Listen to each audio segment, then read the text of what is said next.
L'Afrique du Sud doit faire face à une réalité économique difficile marquée par d'importantes sorties de capitaux étrangers. Ces sorties de capitaux étrangers se sont estimées à 53 milliards de dollars entre 2016 et 2023, notons près du Johannesburg Stock Exchange.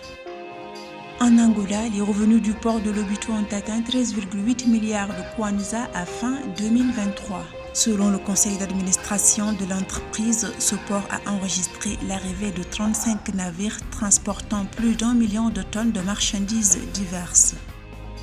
Sur la période 2012-2022, l'encours des créances en souffrance au sein de la Communauté économique et monétaire d'Afrique centrale a quadruplé selon la Banque des États d'Afrique centrale. Cet encours est passé de 495 milliards de francs CFA fin décembre 2012 à 1917,9 milliards de francs CFA à la fin de l'année 2022.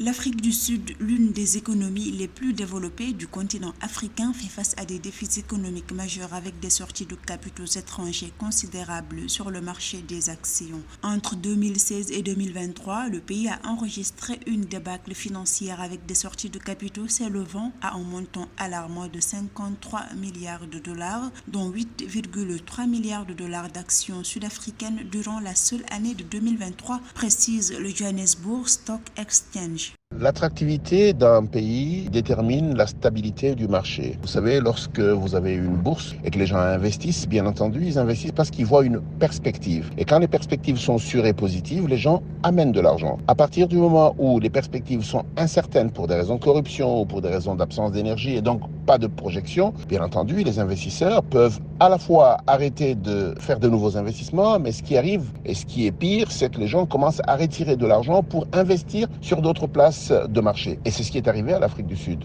Les scandales de corruption impliquant de hauts dirigeants en Afrique du Sud ont été l'un des principaux contributeurs aux sorties massives de capitaux. La crise énergétique qui plombe l'économie et la situation peu reluisante de l'opérateur logistique public Transnet ont également semé le doute chez les investisseurs étrangers, les incitant à retirer leurs fonds du marché sud-africain.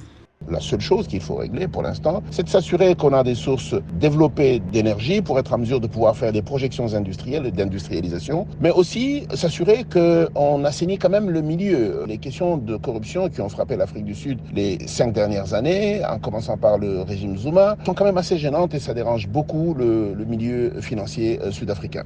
Pendant près de 10 ans, des hommes d'affaires indiens, avec la complicité de l'ancien président Jacob Zuma, ont pillé plus de 3,5 milliards de dollars dans les caisses de l'État. Quant à la crise de l'électricité, elle fait perdre à l'économie nationale sud-africaine plus de 54 millions de dollars par jour selon le gouvernement.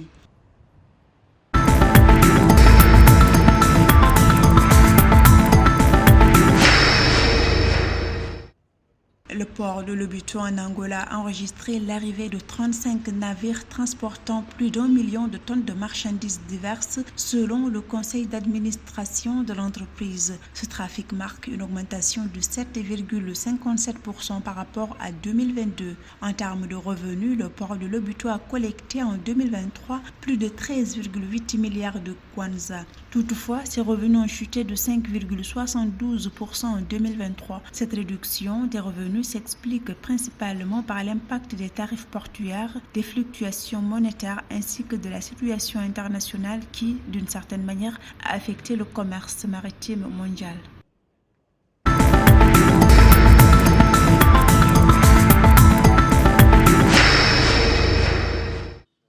Au sein de la Communauté économique et monétaire d'Afrique centrale, CEMAC, l'encours des créances en souffrance a atteint un niveau significatif de 1917,9 milliards de francs CFA à la fin de l'année 2022. La situation de l'encours de ces créances en souffrance au sein des banques de la CEMAC a quadruplé par rapport à son niveau il y a 10 ans, révèle la Banque des États d'Afrique centrale. Selon l'institution financière, cette dégradation de la qualité du portefeuille de crédit des banques sur la période 2012-2022 est liée aux insuffisances des dispositifs de gestion des risques et de gouvernance au sein des banques.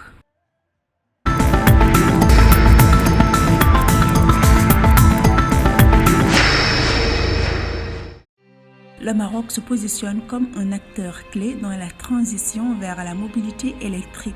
C'est dans ce cadre que le pays nord-africain va prochainement abriter une usine de cathodes de batteries électriques. L'infrastructure bénéficiera d'un investissement de 497 millions de dollars du chinois BTR New Material Group. En outre, le Maroc dispose de gisements de plusieurs minerais nécessaires à la production des batteries de véhicules électriques comme le cobalt, le phosphate et le lithium.